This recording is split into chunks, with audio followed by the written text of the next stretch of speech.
Des réactions venues du monde entier, y compris de certains pays arabes comme l'Arabie Saoudite, qui condamnent l'attentat meurtrier de Neve Yaakov.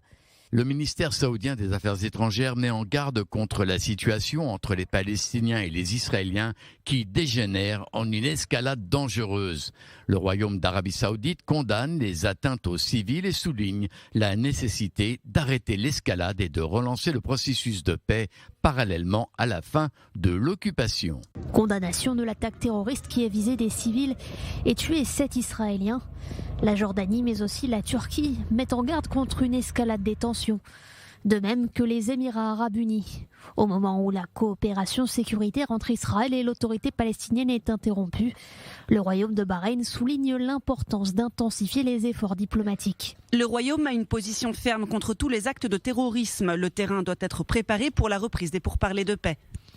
Un commentaire inattendu, l'Irak se trompe en voulant réagir. Le ministre des Affaires étrangères condamne d'abord l'attaque terroriste de Jérusalem qui a ciblé des Palestiniens. Lorsqu'il se rend compte de son erreur, il publie un autre communiqué qui dénonce le raid meurtrier sur le camp de réfugiés de Jenin.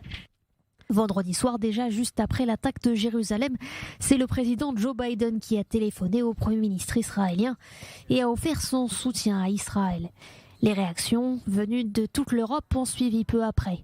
Nous condamnons cet horrible attentat. Il s'agit d'une attaque contre le monde civilisé. Les États-Unis renouvellent leur engagement à toute épreuve pour la sécurité d'Israël. Ferme condamnation de cet acte odieux. L'engrenage de la violence doit être évité à tout prix.